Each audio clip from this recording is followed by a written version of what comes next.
We're getting closer and closer to the iPhone 14 release, and it could come with a noise on display. Today, we're also going to talk about the AirPods Pro second generation, the M3 processor, and a lot more. But before we get started with the video, don't forget to give me a thumbs up if you enjoyed this type of content, and subscribe to the channel if you haven't subscribed yet.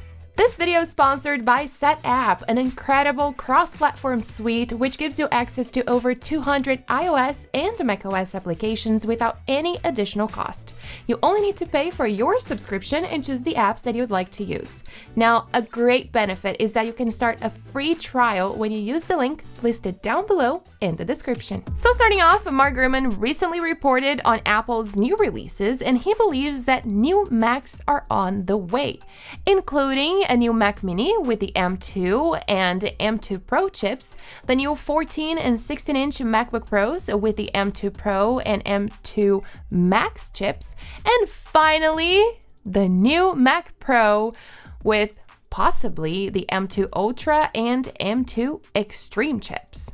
Gurman also mentioned that the M3 processor, the M2 successor, could be used by Apple as early as next year with the releases of the 13-inch MacBook Air, possibly a 15-inch MacBook Air, and a new iMac.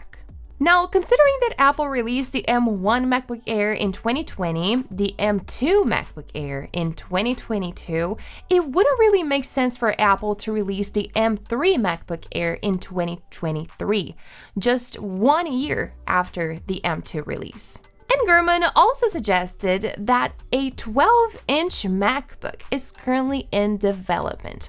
We're not sure if this is going to be a 12-inch MacBook Air, a 12-inch MacBook Pro, or simply a 12-inch MacBook. Apple had a 12-inch MacBook in their lineup for a while, but unfortunately it was discontinued. Is this the comeback of the 12-inch MacBook?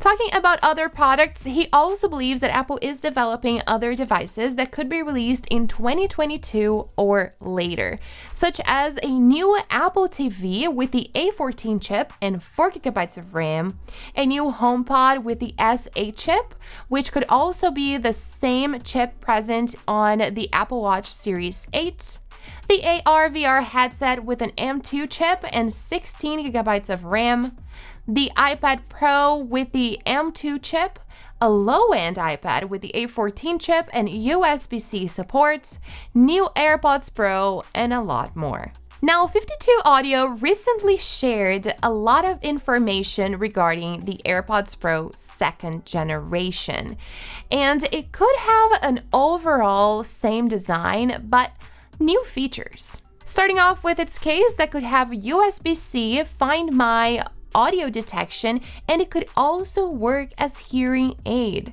52 Audio shared that the sound can apparently be collected through the charging case and transmitted to the earphone for sound enhancement and playback, with the aim of helping people with hearing loss to better hear the sound in the environment.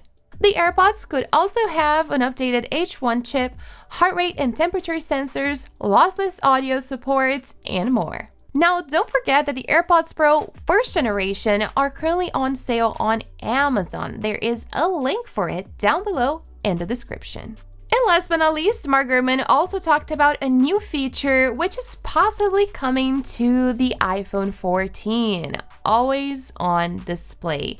This new feature is probably going to work with the new iOS 16 lock screen, and we will have support for the new widgets. So you will have the option to check your next calendar event, your Apple Watch rings, the stocks, and a lot more. He also said that there may be a feature to keep sensitive information from appearing on the lock screen, and users may have the option to enable or disable the feature. The new always-on display feature could also preserve battery life and combine lower brightness with a low refresh rate. According to Ross Young, the new iPhones 14 Pro and Pro Max will have the ability to drop down to as low as 1 Hz, just like the Apple Watch, for improved power efficiency.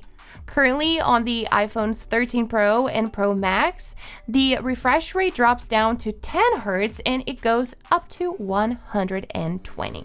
But that's it for today. I have to say that I'm definitely excited for the new AirPods Pro and the always-on display. Let me know your thoughts down below in the comments, and if you enjoyed today's video, don't forget to give me a thumbs up and subscribe to the channel if you haven't subscribed yet. Thanks for watching, and I'll see you guys next time.